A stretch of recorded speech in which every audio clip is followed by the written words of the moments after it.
আসসালামু আলাইকুম। হাইতু সাহাবা রাদিয়াল্লাহু আনহুম হইতে পড়া হইতেছে। হযরত সালামা ইবনে কায়েস রাদিয়াল্লাহু এর নেতৃত্বে যুদ্ধের ময়দানে দাওয়াত প্রদান।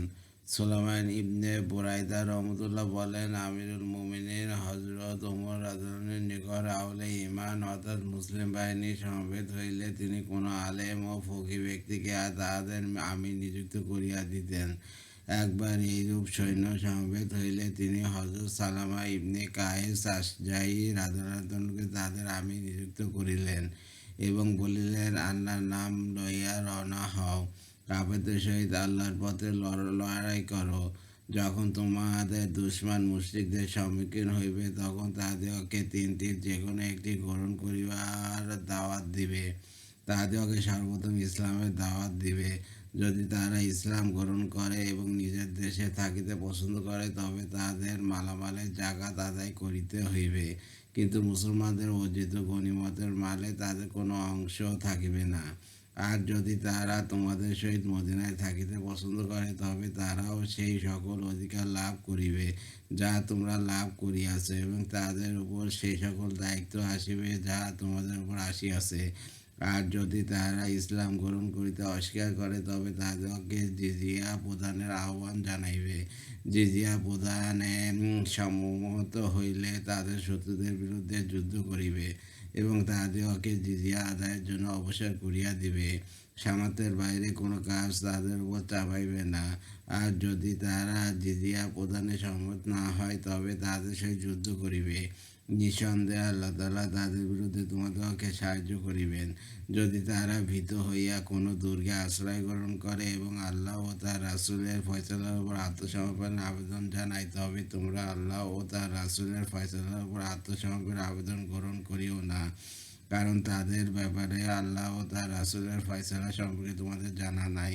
যদি তারা আল্লাহ ও তার রাসূলের দায়িত্বে আত্মসমর্পণ করিবে বলিয়া আবেদন জানায় তবে তাহাদিগকে আল্লাহ ও তার রাসূলের দায়িত্ব প্রদান করিও না, বরং তোমরা নিজেদের দায়িত্ব প্রদান করিও। যদি তাহারা তোমাদের সহিত যুদ্ধ করে তবে তোমরা খেয়ানত করিও না, ওয়াদা ভঙ্গ করিও না, কারো অঙ্গভঙ্গ প্রত্যঙ্গ কর্তন করিও না, কোনো অপ্রাপ্ত বয়স্কদের হত্যা করিও না। হযরত সালমা রাদিয়াল্লাহু তাআলা আনহার বলেন, আমরা রওনা হইয়া আমাদের দুশমন মুশরিকদের সম্মুখীন হইলাম এবং আমিরুল মুমিনিন আমাদেরকে যা আদেশ করিয়াছেন উহার উপর দাওয়াত প্রদান করিলাম। তারা ইসলাম গ্রহণ করিতে অস্বীকার করিল। আমরা তাদেরকে জিজিয়া প্রদানের আহ্বান জানাইলাম। তারা জিজিয়া প্রদান করিতে সম্মত হইল না। অতঃপর আমরা তাদের সহিত যুদ্ধ করিলাম। আল্লাহ তাআলা আমাদেরকে তাদের বিরুদ্ধে সাহায্য করিলেন। অতএব আমরা তাহাদের সৈন্যদলের কতল করিলাম, তাদের সন্তানদের বন্দী করিলাম এবং তাহাদের সকল মালামাল অধিকার করিয়া লইলাম। তাবারি। যুদ্ধের পূর্বে হযরত মুসা রাদিয়াল্লাহু আনহু এর দাওয়াত প্রদান। হযরত আবু উমামা রাহমাতুল্লাহ বলেন, হযরত আবু মুসা আশআরী রাদিয়াল্লাহু আনহু যখন ইস্পাহান পৌঁছাইলেন তখন তিনি সেখানকার অধিবাসীদের ইসলামের দাওয়াত দিলেন। তারা ইসলাম গ্রহণ করিতে অস্বীকার করিল। তিনি তাহাদের সম্মুখে জিজিয়া প্রদানের প্রস্তাব পেশ করিলেন। তারা জিজিয়া প্রদানের উপর সন্ধি করিল। তারা এই সন্ধির ওপর রাত্র কাটাইল, কিন্তু সকালবেলা চুক্তি ভঙ্গ করিয়া যুদ্ধ আরম্ভ করিল। হযরত আবু মুসা আশআরী রাদিয়াল্লাহু আনহু তাদের মোকাবেলা করিলেন এবং অতি অল্প সময়ের ভিতর আল্লাহ তাআলা কাফেরদের উপর বিজয় দান করিলেন। ইবনে সাদ সাহাবা রাদিয়াল্লাহু আনহুমদের সেই সকল আমল ও আখলাকের ঘটনা যা দেখিয়া মানুষ হেদায়েত লাভ করিয়াছে। ইবনে ইসহাক রহমতুল্লাহ বর্ণনা করেন যে আনসারীগণ রাসূলুল্লাহ সাল্লাল্লাহু আলাইহি সাল্লামের হাতে বায়াত হইয়া ফিরে আসিবার পর মদিনায় ইসলাম প্রসার লাভ করিতে লাগিল, কিন্তু আনসারদের মধ্য হইতে তখনও কিছু মুশরিক নিজেদের ধর্মের উপর অবিচল ছিল। তার মধ্যে একজন আমর ইবনে জামু ছিলেন। তার পুত্র হযরত মুআজ রাদিয়াল্লাহু আনহু বায়াতে আকাবায় শরীক ছিলেন এবং সেখানে রাসূলুল্লাহ সাল্লাল্লাহু আলাইহি ওয়াসাল্লামের হাতে বায়াত হইয়াছিলেন। আমর ইবনে জামু বনু সালামা গোত্রের সর্দার ও সম্ভ্রান্ত ব্যক্তিবর্গদের মধ্যে একজন ছিলেন। তিনি সম্ভ্রান্ত ব্যক্তিদের ন্যায় তিনিও নিজ ঘরে মানত নামে কাঠের একটি মূর্তি তৈরি করিয়া রাখিয়াছিলেন। উহাতে নিজের মাবুদ মনে করিতেন, উহাকে পরিষ্কার পরিচ্ছন্ন রাখিতেন। হজরত মুআজ ইবনে জাবাল রাদিয়াল্লাহু আনহু, হজরত মুআজ ইবনে আমর ইবনে জামুহ রাদিয়াল্লাহু আনহু, বনু সালামা গোত্রের এইরূপ আরও কতিপয় যুবক যারা বায়াতে আকাবায় শরিক হইয়া মুসলমান হইয়াছিলেন, তারা রাত্রিবেলা যাইয়া আমরের সেই মূর্তি উঠাইয়া আনিতেন এবং বনু সালামার এলাকায় মল ইত্যাদির ন্যায় আবর্জনাময় একটি গর্তে উহাকে উপর করিয়া ফেলিয়া দিতেন। সকালবেলায় আমর চেঁচামেচি করিতেন এবং বলিতেন, তোমাদের নাশ হোক, আজ রাতে আমাদের মাবুদের ওপর কে চওড়াও হইয়াছে। তারপর উহা তালাশে বাহির হইতেন এবং তালাশ করিয়া আনিয়া উহাকে ধুইয়া পরিষ্কার পরিচ্ছন্ন করিয়া সুগন্ধ মাখাইয়া দিতেন। তারপর বলিতেন, খোদার কসম, আমি যদি জানিতে পারি কে তোমার সহিত এমন করে, তবে তাকে অবশ্যই অপদস্থ করিয়া ছাড়িব। সন্ধ্যায় আমরা ঘুমাইয়া পড়িলে যুবকগণ আবার মূর্তির উপর চড়াও হইয়া পূর্বের ন্যায় করিলেন। এভাবে কয়েকবার করিবার পর একদিন আমর উহাকে গর্ত হইতে উঠাইয়া আনিয়া ধুইয়া পরিষ্কার করিলেন এবং সুগন্ধ মাখিয়া দিলেন। তারপর নিজের তরবারি আনিয়া উহার সহিত ঝুলিয়া দিয়া মূর্তিকে বলিলেন, খোদার কসম, তুমি তো দেখিতেছ, আমি বুঝিতে পারিতেছি না যে কে তোমার সহিত এই আচরণ করিতেছে। অতএব যদি তোমার মধ্যে কোনো ক্ষমতা থাকিয়া থাকে, তবে এই তরবারি তোমার সহিত রইল, তুমি নিজেকে রক্ষা করিও। সন্ধ্যায় যখন আমার ঘুমাইয়া পড়িলেন, তখন যুবকগণ উহার উপর চড়া হইলেন এবং উহার ঘাড় হইতে তরবারিখানা লইয়া উহাকে একটি মৃত কুকুরের সহিত রশি দ্বারা বাঁধিয়া বনু সালামার এলাকায় মানুষের মলমূত্র ইত্যাদির ন্যায় আবর্জনাময় একটি কূপের উপর করিয়া ফেলিয়া দিলেন। সকালবেলা আমর মূর্তিকে যথাস্থানে না পাইয়া উহা তালাশে বাহির হইলেন এবং কূপের ভিতর মৃত কুকুরের সহিত বাঁধা অবস্থায় উপর হইয়া পড়িয়া রহিয়াছে দেখিলেন। মূর্তির দুর্দশা দেখিয়া উহার ব্যাপারে তাহার দিব্য জ্ঞান লাভ হইল যে সে তো নিজেই রক্ষা করিতে অক্ষম, অথবা তাহার কওমের মুসলমানরা তাহার সহিত আলাপ করিলেন এবং তিনি মুসলমান হইয়া গেলেন। আল্লাহ তাআলা তাহার উপর রহমত নাজিল করুন। পরবর্তীকালে তিনি অতি সুন্দর ইসলামী জীবন যাপন করিয়াছেন। অপর এক রিওয়ায়াতে বনু সালামার এক ব্যক্তি হইতে এই ঘটনাও এইরূপ বর্ণিত হইয়াছে যে, বনু সালামার যুবকদের ইসলাম গ্রহণের পর আমর ইবনে জামিয়ের স্ত্রী ও তার সন্তানগণও মুসলমান হইয়া গেলেন। আমর তাহার স্ত্রীকে বলিলেন, তোমাদের সন্তানদের কাউকেও খানদানের লোকদের নিকট যাইতে দিও না, আমি দেখি খানদানের লোকেরা শেষ পর্যন্ত কী করে। স্ত্রী বলিলেন, আমি আপনার কথা পালন করিব, তবে আপনার ছেলে তাহার অর্থাৎ রাসূলুল্লাহ সাল্লাল্লাহু আলাইহি ওয়াসাল্লামের যে সকল কথা শুনিয়া আসিয়াছে, তা ছেলের নিকট হইতে আপনি কি একটু শুনিয়া দেখিতে পারেন না? আমর বলিলেন, সে হয়তো বেদিন হইয়া গিয়াছে। স্ত্রী বলিলেন, না, তবে সে কওমের লোকদের সঙ্গে ছিল। আমর ছেলেকে ডাকিয়া জিজ্ঞাসা করিলেন, তুমি এই ব্যক্তির কি কি কথা শুনিয়াছ, আমাকে একটু শোনাও। তাহার ছেলে পর্যন্ত পড়িয়া শুনাইলেন। আমর বলিলেন, কি উত্তম ও কি সুন্দর কথা! তার সমস্ত কথাই কি এই ধরনের? ছেলে বললেন, আব্বাজান, বরং ইয়া অপেক্ষাও সুন্দর। কওমের বেশিরভাগ লোক তার হাতে বায়াত হইয়া গিয়াছেন, আপনিও বায়াত হইবেন কি? আমর বলিলেন, না, আমি আগে মানতের সহিত পরামর্শ করিয়া দেখি কি বলে, তারপর সিদ্ধান্ত গ্রহণ করিব। বর্ণনাকারী বলেন, তাহারা যখন মানতের মূর্তির সহিত কথা বলিতে চাইত, তখন এক বুড়ি আসিয়া মূর্তির পিছনে দাঁড়াইত এবং মূর্তির পক্ষ হইতে সকল প্রশ্নের উত্তর দিত। আমর মানতের নিকট পরামর্শের জন্য গেলে লোকেরা বুড়িকে সেখান হইতে সরাইয়া লইয়া গেল। আমর মানতের সম্মুখে দাঁড়াইয়া প্রথমত উহার সম্মান প্রদর্শন করিলেন। তারপর বলিলেন, হে মানত, তোমার অবগত হওয়া উচিত যে তোমার সম্মুখে এক মহা সমস্যা দেখা দিয়েছে, অথচ তুমি একেবারে বেখবর। এক ব্যক্তি আসিয়াছেন, যিনি তোমার উপাসনা করিতে নিষেধ করিতেছেন এবং তোমাকে পরিত্যাগ করিতে হুকুম করিতেছেন। আমি তোমার সহিত পরামর্শ ব্যতীত তার হাতে বায়াত হওয়া ভালো মনে করি নাই। দীর্ঘক্ষণ পর্যন্ত তিনি মূর্তির সহিত কথা বলিতে থাকিলেন, কিন্তু মূর্তি কোনো প্রত্যুত্তর করিল না। অতঃপর তিনি বলিলেন, আমার ধারণা হইতেছে যে তুমি অসন্তুষ্ট হইয়াছ, অথচ আমি তোমার সহিত এ যাবৎ কোনো প্রকার বেয়াদবি করি নাই। তারপর তিনি উঠিয়া মূর্তিটি ভাঙিয়া ফেলিলেন। ইব্রাহিম ইবনে সালামা রহমতুল্লাহ ইবনে ইসহাক রহমতুল্লাহ হইতে এইরূপ বর্ণনা করিয়াছেন যে হযরত আমর ইবনে জামুর রাদিয়াল্লাহু যখন ইসলাম গ্রহণ করিলেন এবং আল্লাহ তাআলার পরিচয় লাভ করিলেন, তখন মূর্তির যে অক্ষমতা তিনি প্রত্যক্ষ করিয়াছেন, উহার উল্লেখ করিয়া এবং আল্লাহ তাআলার শুকরিয়া আদায় করিয়া যে তিনি তাহাকে অন্ধত্ব ও পথভ্রষ্ট হইতে উদ্ধার করিয়াছেন, নিম্নোক্ত কবিতা আবৃত্তি করিলেন।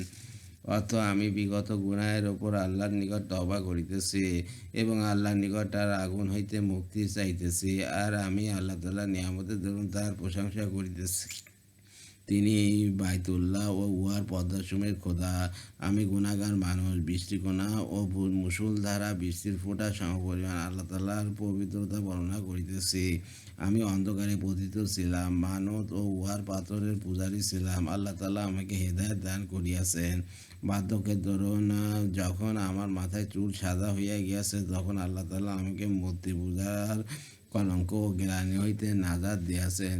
আমি সেই অন্ধকারে ধ্বংসের কাছাকাছি পৌঁছিয়া গিয়াছিলাম, কিন্তু আল্লাহ তাআলা আমাকে আপন কুদরত দ্বারা রক্ষা করিয়াছেন। যতদিন আমি জীবিত থাকিব, ততদিন আমি তাহার প্রশংসা ও শকর করিতে থাকিব। তিনি সকল সৃষ্টির খোদা ও তাহাদের সকল ত্রুটি বিচ্যুতির সংশোধক। এই কবিতার উদ্দেশ্য এই যে আল্লাহ তাআলার ঘরে বেহেশতে তার প্রতিবেশী হইবার ভাগ্য যেন আমার হয়। মূর্তি মানতের নিন্দা করিয়া এই কবিতা রচনা করিলেন। অর্থ, খোদার কসম, তুমি যদি সত্য মাবুদ হইত, তবে মৃত্যু কুকুরের সহিত এক রশিতে বাঁধা অবস্থায় কূপের ভিতর পড়িয়া থাকিতে না। ধিক তোমার মাবুদ হইয়া এইরূপ জায়গায় ঘৃণ্য অবস্থায় পড়িয়া থাকার উপর। এখন আমি তোমার অপরিসীম লোকসানের বিষয়টি উদ্ঘাটন করিতে পারিয়াছি। সকল প্রশংসা ও উচ্চ মর্যাদার অধিকারী আল্লাহ তাআলার জন্য, যিনি সকল করুণার মালিক, দাতা, রাজ্জাক, যিনি সকল প্রকার স্বভাব প্রভৃতি বদলা দানকারী। তিনি আমাকে কবরের অন্ধকারে নিপতিত হইবার পূর্বে উদ্ধার করিয়াছেন। ইবনে রাদিয়াল্লাহু আচরণ ও হযরত আবুদ দারদা রাদিয়াল্লাহু ইসলাম গ্রহণ। ওয়াকেদির বর্ণনা করিয়াছেন যে হযরত আবু দারদা রাদিয়াল্লাহু সম্পর্কে বর্ণিত হইয়াছে যে তিনি নিজ পরিবারের মধ্যে সকলের শেষে ইসলাম গ্রহণ করিয়াছেন। তিনি বারবার মূর্তি পূজায় লিপ্ত ছিলেন, মূর্তিকে রুমাল দ্বারা ঢাকিয়া রাখিয়াছিলেন। হযরত আব্দুল্লাহ ইবনে রাওয়া রাদিয়াল্লাহু তাকে ইসলামের দাওয়াত দিতেন, কিন্তু তিনি ইসলাম গ্রহণ করিতে অস্বীকার করিতেন। জাহিলিয়াতের যুগ হইতে তাদের উভয়ের মধ্যে ভ্রাতৃভাবের দরুন আব্দুল্লাহ ইবনে রাওয়া রাদিয়াল্লাহু তাহার নিকট আসা যাওয়া করিতেন। একদিন হযরত আব্দুল্লাহ রাদিয়াল্লাহু আবু দারদাকে দেখিলেন ঘর হইতে বাহির হইতেছেন। তিনি ঘর হইতে বাহির হইবার পরক্ষণে হযরত আব্দুল্লাহ রাদিয়াল্লাহু তাহার ঘরে আসিলেন এবং তাহার স্ত্রীকে কিছু না বলিয়াই ঘরে ঢুকিয়া পড়িলেন। হযরত আবু দারদার স্ত্রীর চুল আঁচড়াইতেছিলেন। ঘরে ঢুকিয়া জিজ্ঞাসা করিলেন, আবু দারদা কোথায়? স্ত্রী বলিলেন, আপনার ভাই এইমাত্র বাইরে গিয়াছেন। হযরত আবু দারদা যে ঘরে মূর্তি রাখিয়াছিলেন, তিনি কুড়াল হাতে সেই ঘরে প্রবেশ করিলেন। মূর্তিটিকে মাটিতে ফেলিয়া ভাঙিয়া টুকরা টুকরা করিতে লাগিলেন এবং সমস্ত শয়তানের অর্থাৎ মূর্তির নাম লইয়া গুনগুন করিয়া বলিতেছিলেন, কথা শুনিয়া রাখো, আল্লাহর সহিত শরীক করিয়া যাদিওকে ডাকা হয় তারা সবই বাতিল। অথবা তিনি ঘর হইতে বাহির হইয়া আসিলেন। তিনি যখন মূর্তি ভাঙিতেছিলেন, তখন হযরত আবু দারদার স্ত্রী কুরআনের শব্দ শুনিয়া চিৎকার করিয়া উঠিলেন এবং বলিলেন, হে ইবনে রাওয়া, তুমি তো আমাকে মারিয়া ফেলিয়াছ। হযরত আব্দুল্লাহ ইবনে রাওয়া রাদিয়াল্লাহু এই অবস্থায় বাহির হইয়া চলিয়া গেলেন। তাহার যাওয়ার পরপরই হযরত আবু দারদা আসিয়া ঘরে ঢুকিলেন। ঘরে ঢুকিয়া স্ত্রীকে দেখিলেন তার ভয়ে কাঁদিতেছে। তিনি স্ত্রীকে জিজ্ঞাসা করিলেন, তোমার কি হইয়াছে? স্ত্রী বলিলেন, আপনার ভাই আব্দুল্লাহ ইবনে রাওয়া এখানে আসিয়াছিলেন এবং এই কাণ্ড করিয়া গিয়াছেন যাহা আপনি দেখিতেছেন। হযরত আবু দারদা অত্যন্ত রুষ্ট হইলেন, কিন্তু পরক্ষণেই মনে মনে চিন্তা করিয়া বলিলেন, যদি এই মূর্তির ভিতর কোনো কল্যাণ থাকিত, তবে সে নিজেকে রক্ষা করিত। অথবা তিনি হযরত আব্দুল্লাহ ইবনে রাওয়া রাদিয়াল্লাহু সহিত রাসূলুল্লাহ সাল্লাল্লাহু আলাইহি ওয়াসাল্লামের খেদমতে হাজির হইলেন এবং ইসলাম গ্রহণ করিলেন। মুস্তাদরাক জিজিয়া ও বন্দীদের সম্পর্কে হযরত ওমর রাদিয়াল্লাহু আনহু পত্র। জিয়াদ ইবনে জাদ জুবাইদি রহমতুল্লাহ বলেন, আমরা হযরত ওমর রাদিয়াল্লাহু আনহুর খেলাফত আমলে আলেকজান্দ্রিয়া জয় করিলাম। অথবা বিস্তারিত হাদিস বর্ণনা করিয়াছেন। উক্ত হাদিসে বর্ণিত আছে যে আমরা বাল্লাহিব নামক স্থানে অবস্থান করিয়া হযরত ওমর রাদিয়াল্লাহু তাআলার এর পত্রের অপেক্ষা করিতে লাগিলাম। অবশেষে হযরত ওমর রাদিয়াল্লাহু এর পত্র আসিল এবং হযরত আমর ইবনে আস রাদিয়াল্লাহু আমাদেরকে উহা পড়িয়া শুনাইলেন।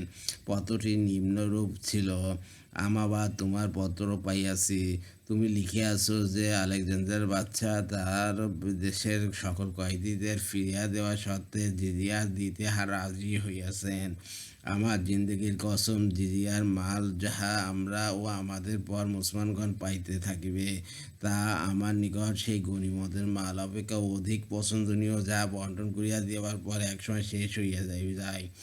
তুমি আলেকজান্দ্রিয়ার বাদশাহের নিকট এই প্রস্তাব রাখো যে এই সত্ত্বে জিজিয়া প্রদান করিবে যে কয়েদীগণকে ইসলাম গ্রহণ করিবার কিংবা তার কওমের ধর্মের উপর থাকিবার ইখতিয়ার দেওয়া হইবে। তাহাদের মধ্যে যে কেউ ইসলাম গ্রহণ করিবে সে মুসলমানদের মধ্যে গণ্য হইবে এবং সে মুসলমানদের ন্যায় সকল অধিকার লাভ করিবে এবং মুসলমানদের ন্যায় সকল দায়িত্ব তার উপর অর্পিত হইবে। আর যে নিজ কওমের ধর্মকে অবলম্বন করিবে তাহার উপর স্বধর্মীয়দের সমপরিমাণ জিজিয়া আরোপ করা হইবে। আর যে সকল কয়েদি মক্কা, মদিনা, ইয়ামান ইত্যাদি বিভিন্ন স্থানে পুষিয়া গিয়াছে তাহাদিগকে ফেরত দেওয়া আমাদের সাধ্যের বাইরে। অতএব আমরা এমন সত্ত্বে সন্ধি করিতে পারি না যা পালন করিতে পারিব না। বর্ণনাকারী বলেন, হযরত আমর রাদিয়াল্লাহু লোক পাঠাইয়া হযরত ওমর রাদিয়াল্লাহু পত্রের বিষয়ে আলেকজান্দ্রিয়ার বাদশাকে অবহিত করিলেন। বাদশাহ বলিল, আমি এই প্রস্তাবে সম্মত আছি।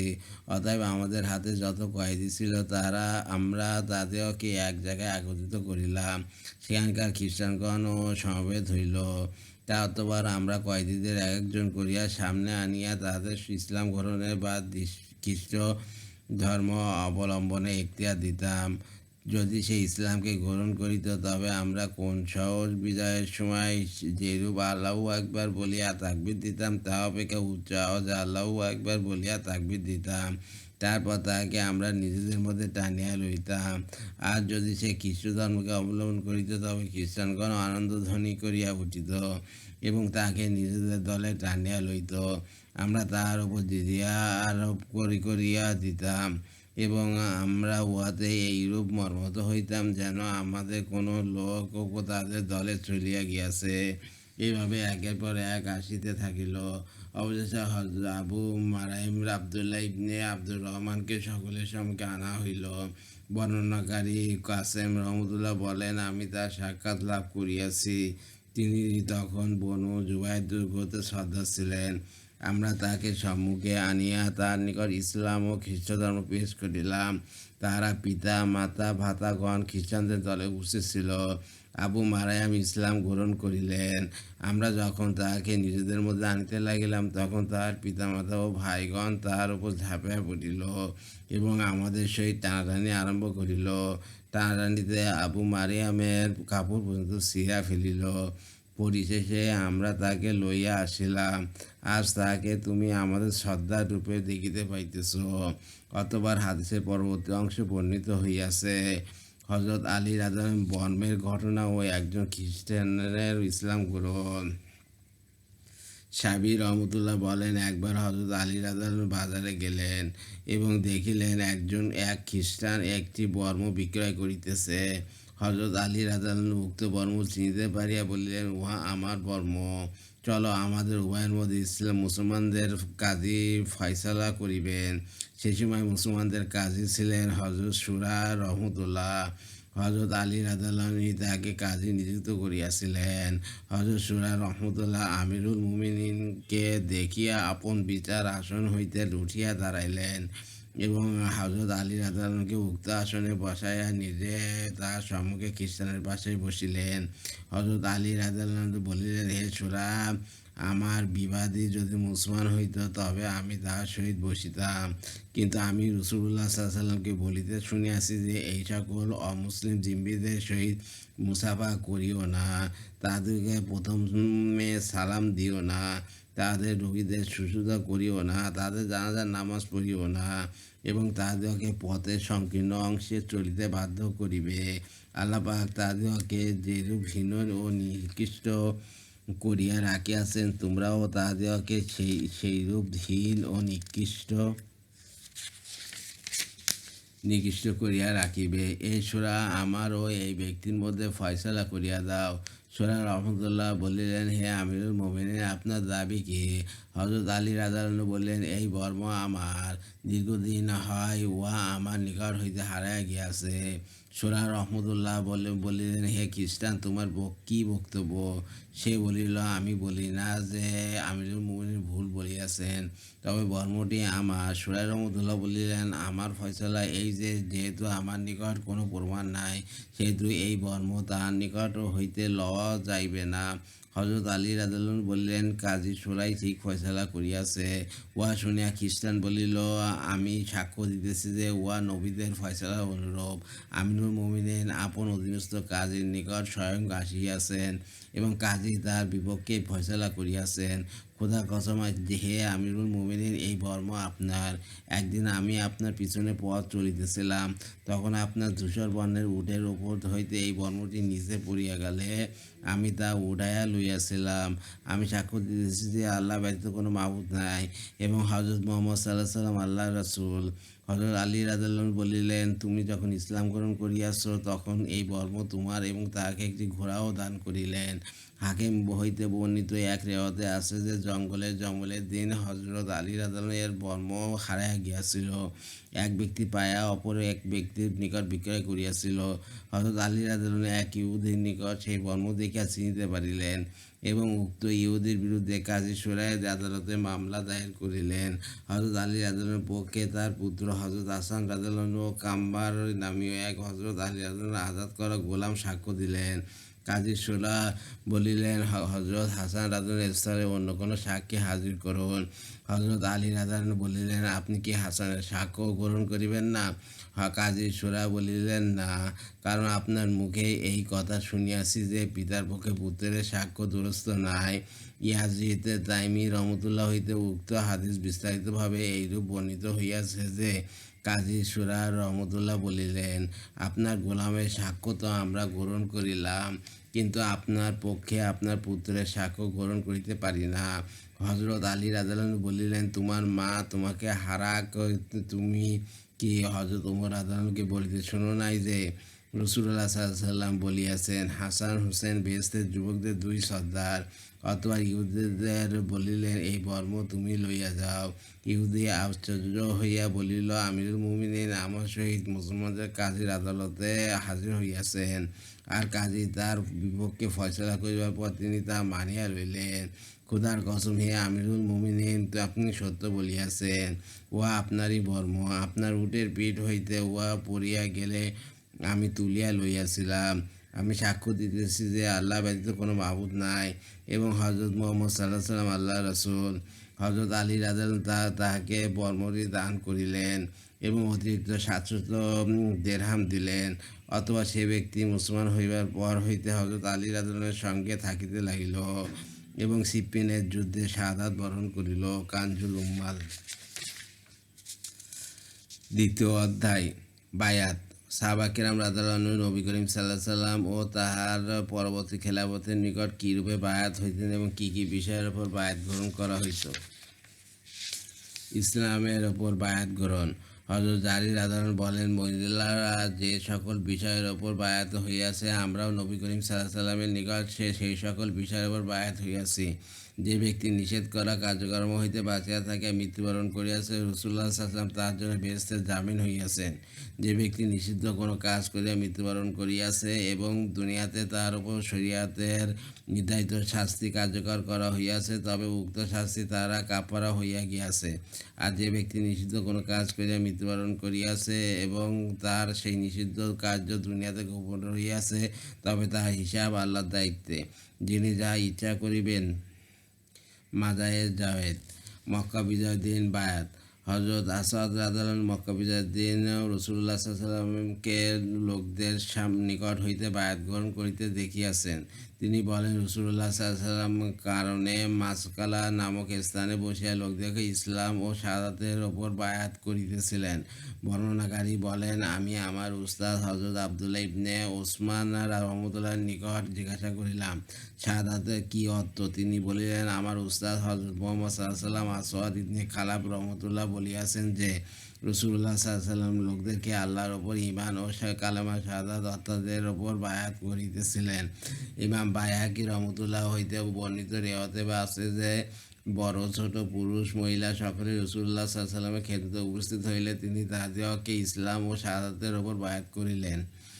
হযরত মুজাহিদ রাদিয়াল্লাহু ও তার ভাইয়ের বায়াত। হযরত মুজাহিদ ইবনে মাসউদ রাদিয়াল্লাহু বলেন, আমি ও আমার ভাই নবী করিম সাল্লাল্লাহু আলাইহি ওয়াসাল্লামের খেদমতে হাজির হইলাম। আমি আরজ করিলাম, আমাদেরকে হিজরতের ওপর বায়াত করুন। তিনি বলিলেন, মদিনা থেকে হিজরত ও হিজরতকারীদের পর শেষ হইয়া গিয়াছে। আমি বলিলাম, তবে আমাদেরকে কিসের ওপর বায়াত করিবেন? তিনি বলিলেন, ইসলাম ও জিহাদের ওপর। হযরত জারির ইবনে আব্দুল্লাহ রাদিয়াল্লাহু বায়াত। জিয়াদ ইবনে এলাকার রহমতুল্লাহ বলেন, হযরত মুগিরা ইবনে শুবা রাদিয়াল্লাহু ইন্তেকালের দিন আমি হযরত জারির ইবনে আব্দুল্লাহ রাদিয়াল্লাহুকে লোকদের উদ্দেশ্যে খুতবা দিতে দেখিয়াছি। তাকে উক্ত খুতবায় বলিতে শুনিয়াছি যে, হে লোক সকল, আমি তোমাদেরকে এক ও অদ্বিতীয় আল্লাহকে ভয় করিবার ওসিয়ত করিতেছি। তোমরা ধীর স্থির ও শান্ত হও। আমি নিজের এই হাত দ্বারা রাসূলুল্লাহ সাল্লাল্লাহু আলাইহি ওয়াসাল্লামের নিকট ইসলামের ওপর বায়াত হইয়াছি।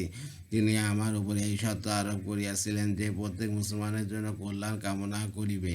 কাবার রব্বের কসম, আমি তোমাদের সকলের জন্য কল্যাণকামী।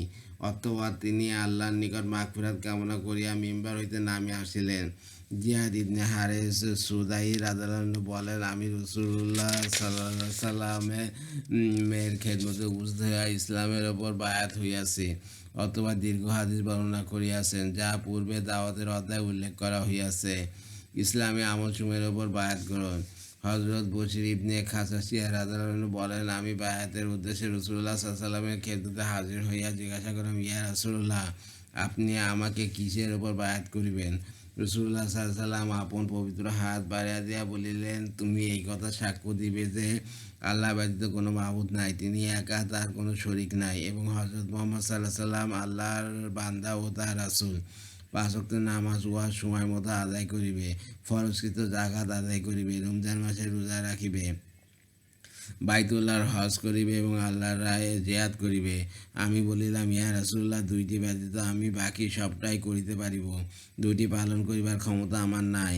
এক, যাকাত। খোদার কসম, আমার 10টি মাত্র উট রহিয়াছে, যাহার দুধ দ্বারা আমার পরিবারের জীবিকা নির্বাহ হইয়া থাকে, এবং এইগুলোই তাহাদের একমাত্র বাহন।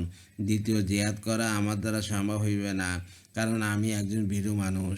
আমি লোকদেরকে বলিতে শুনিয়াছি যে, যে ব্যক্তি জিহাদের ময়দান হইতে পলায়ন করিল, সে আল্লাহর গজব লইয়া ফিরিল। অতএব আমার ভয় হয় যে যুদ্ধের সময় হয়তো আমি ভীত হইয়া পলায়ন করিব আর আল্লাহর গজব লইয়া ফিরিব। ইহা শুনিয়া রাসূলুল্লাহ সাল্লাল্লাহু আলাইহি ওয়াসাল্লাম আপন হাত মুবারক টানিয়া লইলেন। অতঃপর হাত মুবারক নাড়াইয়া বললেন, হে বশির, যাকাত দিবে না, জিহাদও করিবে না, তবে কিসের বিনিময়ে বেহেশতে প্রবেশ করিবে? আমি বলিলাম, উহা ইয়া রাসূলুল্লাহ, আমি হাত প্রসারিত করুন, আমি বাহিত হইব। অতএব তিনি হাত প্রসারিত করিলেন এবং আমি উল্লেখিত সকল বিষয়ের উপর বায়াত হইলাম। কানজুল উম্মাল। হযরত জারির রাদিয়াল্লাহু বায়াত। হযরত জারির রাদিয়াল্লাহু বলেন, আমি নামাজ কায়েম করা এবং যাকাত প্রদান করা এবং প্রত্যেক মুসলমানের জন্য মঙ্গল কামনার উপর রাসূলুল্লাহ সাল্লাল্লাহু আলাইহি ওয়াসাল্লামের হাতে বায়াত হইয়াছি। অপর এক রিওয়ায়াতে আছে, হযরত জারির রাদিয়াল্লাহু বলেন, আমি বলিলাম, ইয়া রাসূলুল্লাহ, আপনি আমার উপর শর্ত আরোপ করুন, কারণ বায়াতের শর্ত সম্পর্কে আপনি ভালো জানেন। তিনি বলিলেন, আমি তোমাকে এই শর্তে বায়াত করিতেছি যে, তুমি এক আল্লাহর ইবাদত করিবে, তাহার সহিত কাউকে শরিক করিবে না, নামাজ কায়েম করিবে, জাকাত আদায় করিবে, প্রত্যেক মুসলমানের মঙ্গল কামনা করিবে এবং শিরক হইতে নিজেকে সম্পূর্ণরূপে মুক্ত রাখিবে। অপর রেওয়াতে আছে যে সকল মুসলমানদের জন্য মঙ্গল কামনা করিবে, শিরক পরিত্যাগ করিবে। তাবরানী হইতে বর্ণিত এক রেওয়াতে আছে যে হযরত জারির রাদিয়াল্লাহু নবী করিম সাল্লাল্লাহু আলাইহি ওয়াসাল্লামের খেদমতে উপস্থিত হইলে তিনি বললেন, হে জারির, বায়াতের জন্য হাত বাড়াও।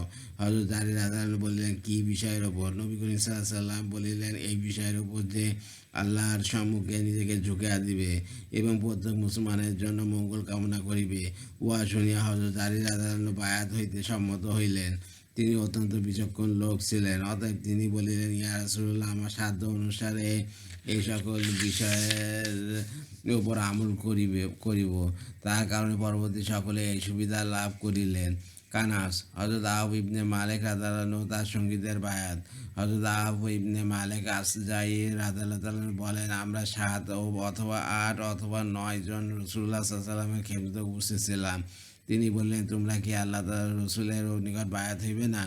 এই কথা তিনি 3 বার বলিলেন। অতএব আমরা আমাদের হাত বাড়াইয়া দিলাম, রাসূলুল্লাহ সাল্লাল্লাহু আলাইহি ওয়াসাল্লামের নিকট বায়াত হইয়া গেলাম। আমরা বলিলাম, ইয়া রাসূলুল্লাহ, আমরা বায়াত তো হইয়াছি, কিন্তু কি বিষয়ের উপর? তিনি বলিলেন, এই বিষয়ের উপর যে তোমরা আল্লাহর ইবাদত করিবে, তাহার সহিত কোনো জিনিসকে শরিক করিবে না, 5 ওয়াক্ত নামাজ আদায় করিবে। অথবা তিনি অনুচ্চরে ছোট একটি কথা এই বলিলেন, কারণ নিকট কোনো জিনিস চাইবে না। হযরত আবু রাদিয়াল্লাহু বলেন, আমি এই বায়াতকারীদের কোনো ব্যক্তিকে এমনও দেখিয়াছি যে ঘোড়ার পিঠ হইতে চাবুক নিচে পড়িয়া গেলে তা কাউকে বলিতেন না যে চাবুকটি তুলিয়া দাও, বরং নিজেই ঘোড়ার পিঠ হইতে নামিয়া চাবুক তুলিয়া লইতেন। কানাস, হাইতুসাবা রাদিয়াল্লাহু আনহু হইতে পড়া হইয়াছে। রিপন কুরাজ হচ্ছে আমার ফেসবুক ইউটিউব চ্যানেল, ওইটাকে আপনার সাবস্ক্রাইব করবেন, লাইক কমেন্ট শেয়ার দেবেন আমার ভিডিওতে, এতে আমি উৎসাহিত হই। রিপন কুরাজ হচ্ছে আমার ফেসবুক পেজ, ওইটাকে আপনার ফলোতে রাখবেন। সবাই ভালো থাকবেন, সুস্থ থাকবেন আর স্বাভাবিক থাকবেন। আল্লাহ হাফিজ।